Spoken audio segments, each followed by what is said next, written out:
Hello all, welcome to Mahees maths academy. வாங்க இன்னைக்கு வீடியோக்குள்ள போலாம். இன்னைக்கு நாம 10th ஸ்டாண்டர்ட் மேக்ஸ் எக்ஸசைஸ் 3.14ல உள்ள ஃபர்ஸ்ட் ப்ராப்ளம் தான் சால்வ் பண்ண போறோம். Write each of the following expression in terms of alpha plus beta and alpha beta. அதாவது ஒரு 4 எக்ஸ்பிரஷன் கொடுத்துருக்காங்க. இந்த 4 எக்ஸ்பிரஷனையும் நம்ம சேஞ்ச் பண்ணணும். எப்படின்னு பார்த்தீங்கன்னா, இப்போ ஆல்ஃபா பீட்டா தனித்தனியா இருக்கு இல்லையா, இதை alpha plus beta and alpha beta இந்த டேர்ம்ஸ் தான் வரணும். அதில் அந்த மாதிரி நம்ம என்ன பண்ணணும், இதை சேஞ்ச் பண்ணணும். எப்படின்னு பார்க்கலாம் வாங்க. Now first expression alpha by 3 beta plus beta by 3 alpha. இதெல்லாம் alpha plus beta and alpha beta வா நம்ம என்ன பண்ண போறோம், சேஞ்ச் பண்ண போறோம். அதுக்கு நம்ம LCM எடுத்து ஆட் பண்ணாலே போதும். LCM எடுக்கிறது பாத்தீங்கன்னா டினாமினேட்டட் வேல்யூல 3 காமனா இருக்கு, தென் பீட்டா இருக்கு, ஆல்பா இருக்கு. So LCM value 3 alpha beta.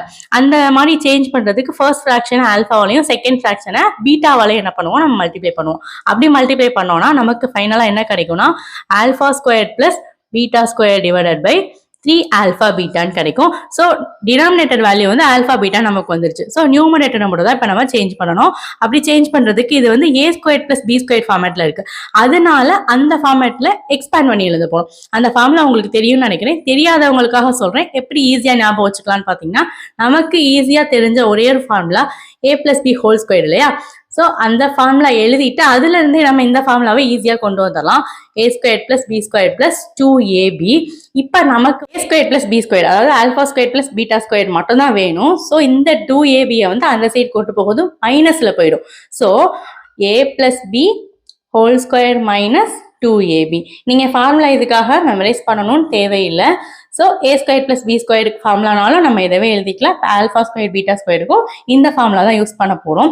So numerator value எப்படி சேஞ்ச் ஆகும், நமக்கு alpha plus beta whole square minus 2 alpha beta divided by 3 alpha beta. பார்த்தீங்களா, அவங்க சொன்ன மாதிரி இந்த டேர்மை நம்ம alpha plus beta and alpha beta உள்ள ஒரு டேர்மாக நம்ம என்ன பண்ணிட்டோம், சேஞ்ச் பண்ணிட்டோம். இப்போ second expression 1 by alpha square beta plus 1 by beta square alpha. இதையும் அதே மாதிரி எல்சிஎம் எடுத்து தான் நம்ம சேஞ்ச் பண்ண போகிறோம். அதுக்கு எல்சிஎம் வேல்யூ எப்படி வரும்னு பார்த்தீங்கன்னா ஆல்ஃபா ஸ்கொயர் பீட்டா ஸ்கொயர்னு வரும். ஸோ ஃபர்ஸ்ட் ஃப்ராக்ஷனை பீட்டாவாலையும் செகண்ட் ஃப்ராக்ஷனை ஆல்ஃபாவாலையும் என்ன பண்ண போகிறோம், நம்ம மல்டிப்ளை பண்ண போகிறோம். அப்படி மல்டிப்ளை பண்ணோன்னா beta plus alpha divided by alpha square beta ஸ்கொயர்னு வரும். ஸோ கிட்டத்தட்ட அவங்க சொன்ன மாதிரி நமக்கு கிடைச்சிருச்சு. ஸோ ஃபர்ஸ்ட் ஆல்ஃபாவை சேஞ்ச் பண்ணி எழுதிக்கிறோம். அதாவது பிளஸ்ல தானே இருக்கு, alpha plus beta divided by இதை ஆல்ஃபா பீட்டா ஹோல் ஸ்கொயர்னு எழுதலாம். ஏன்னா ஆல்ஃபாவும் ஸ்கொயர்ல இருக்கு, பீட்டாவும் ஸ்கொயர்ல இருக்கு. So alpha beta whole square. Now third expression 3 alpha minus 1 3 beta minus 1. இதை எப்படி சேஞ்ச் பண்ணலாம்னு பார்த்தீங்கன்னா, ஃபர்ஸ்ட் வேல்யூ எடுத்துட்டு 2 வேல்யூவையும் அதே மாதிரி செகண்ட் வேல்யூ எடுத்து 2 வேல்யூ என்ன பண்ணிக்க போறோம், ஃபர்ஸ்ட் மல்டிப்ளை பண்ணிக்க போறோம்.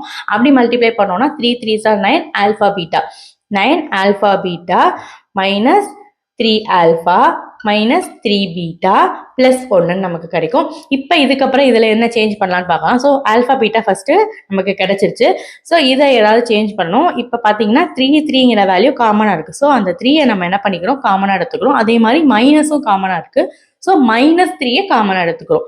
அப்படி எடுத்தோம்னா 9 ஆல்ஃபா பீட்டா மைனஸ் 3 இப்போ மைனஸையும் எடுத்தாச்சு 3யும் எடுத்தாச்சு, அப்போ ஆல்ஃபா தான் இருக்கும். அதே மாதிரிங்க மைனஸை எடுத்தாச்சு 3 எடுத்தாச்சு, ரிமைனிங் நமக்கு பீட்டா மட்டும் தான் இருக்கு. So plus beta plus 1.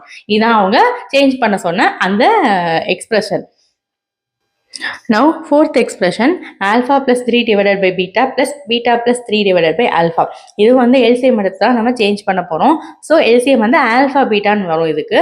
So first fraction ஆல்ஃபாவாலையும் செகண்ட் ஃப்ராக்ஷனை பீட்டாவாலையும் என்ன பண்ண போறோம், மல்டிப்ளை பண்ண போறோம். அப்படி மல்டிப்ளை பண்ணோம்னா alpha into alpha plus 3 plus beta into beta plus 3 divided by alpha beta அப்படின்னு வரும் நமக்கு. ஸோ இப்போ என்ன பண்ண போறோம்னா இந்த ஆல்ஃபாவை உள்ள மல்டிப்ளை பண்ணிக்க போறோம். அதே மாதிரி பீட்டாவை உள்ள மல்டிப்ளை பண்ணிக்க போறோம்.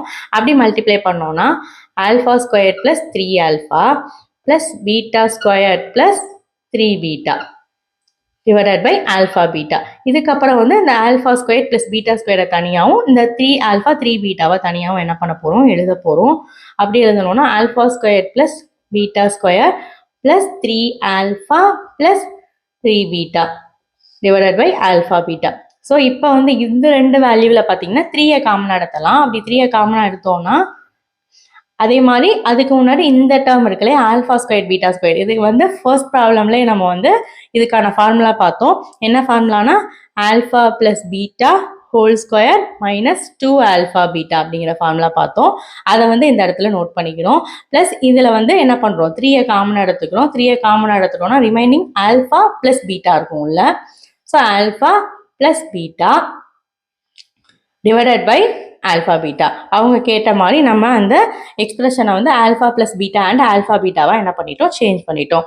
இது போல மேலும் வீடியோக்களை பார்க்கறதுக்கு சேனலை மறக்காம சப்ஸ்கிரைப் பண்ணுங்க. ஃப்ரெண்ட்ஸ் அண்ட் ஃபேமிலி கூட ஷேர் பண்ணுங்க. தேங்க்ஸ் ஃபார் வாட்சிங்.